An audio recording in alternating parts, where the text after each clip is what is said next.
Hello and welcome to Marxism Abridged, where we try to make orthodox Marxism easier to understand. The antagonistic, vampiric empires of old never truly died. They simply moved towards cooperation. This was first theorized by Kautsky in his article Ultra-Imperialism, written days before the breakout of World War I, which outlined his predictions for how capitalism would progress. According to Kautsky, the progression of capitalism, and in turn imperialism, was trending towards a scenario where the monopolies of capital would replicate themselves in the functioning of states.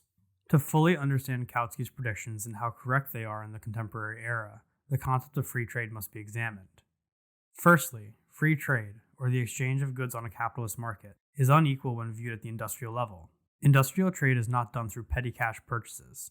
It's done through resource exchange, whether that resource is cash, raw materials, finished goods, or anything else that can be commodified. In this case, a commodity is anything that is produced to be traded as opposed to being produced for direct usage. This would include money, which is defined as a commodity that has been elevated to the primary value expression of any given market. At the scale of industrial production, however, often the exchange can be boiled down to raw resources being traded for finished goods or other specialized commodities that cannot be produced where it's needed. It's important to note that on this level of resource exchange, there are two types of states, agrarian and industrial. The agrarian state is sparsely populated and lags in development compared to the industrial state. Its main source of economic power comes from the resources that lay within the state, as opposed to the productive power of the state itself. These types of states are limited in their ability to actualize their resources, as they don't have the capital or population to fully exploit their own resources. Industrial states, however, do not have this issue. They are densely populated, and their primary source of economic power comes from their ability to produce finished goods with resources either found within the state, or more commonly, from external markets, which are almost always agrarian in nature. Free trade between industrial and agrarian states is inherently unequal. The agrarian state cannot actualize and utilize its latent resources, forcing it to sell them as raw materials as opposed to produced industrial goods. This leads to a situation where the industrial state has the capacity to actualize agrarian states' raw materials and sell them back to them, fostering a vampiric relationship. The agrarian state has no capacity to do anything with these resources, so they must sell them to the industrial state, which in turn transforms the resource and sells it back to the agrarian state at a higher cost. The end of the commodity cycle lies within the agrarian state, where the vast majority of items sold there are for consumption in some form. This is in contrast to the industrial state's position, where the goods brought in are mainly to feed the growing population and further encourage capital accumulation. This leads to a peculiar relationship, where, to further expand the agrarian market, capital from industrial states must be exerted. This is done through expansion of logistics, the development of extraction methods, and general infrastructure improvements. This, however, is not mutually beneficial. These new avenues for capital accrual are owned decisively by the capitalists of the industrial state, who retain control over railways, ports, roads, and other developments. In fact, localized capital is often destroyed or otherwise stopped from participating. In some agrarian states, the localized capital is able to break out and retain autonomy, even develop into an industrial state, as we've seen with the USA, Tsarist Russia, and more recently, China. However, this isn't the case for the vast majority of agrarian states, who would see their industrial gains owned by foreign interest.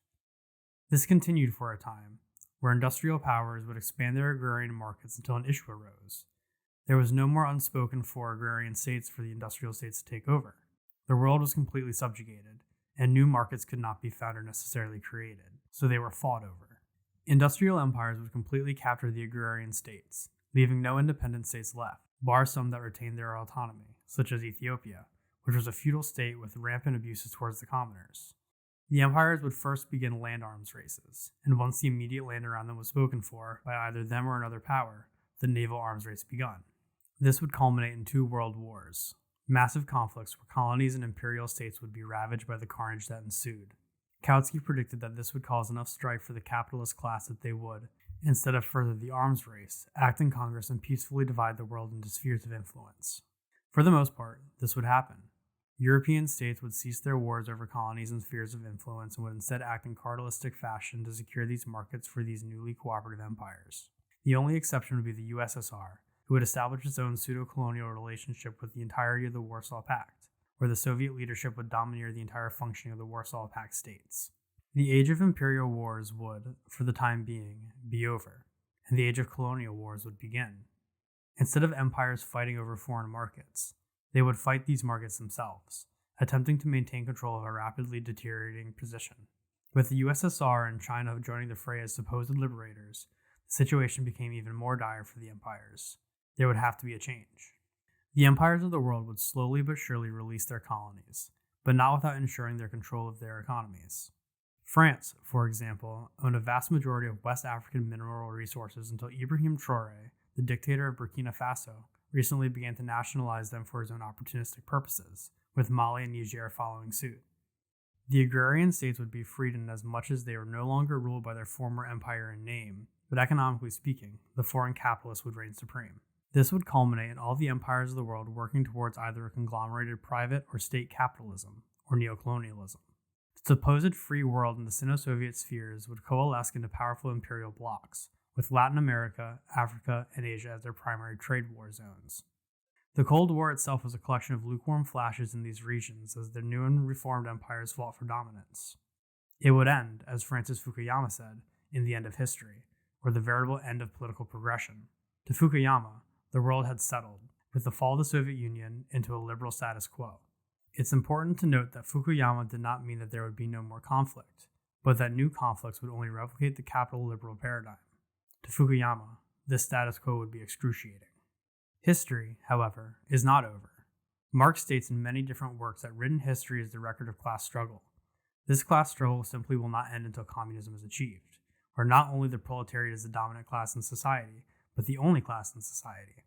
The goal of communism is the complete dissolution of the current bourgeois order, which would see the bourgeois class turn into workers, equal to everyone else.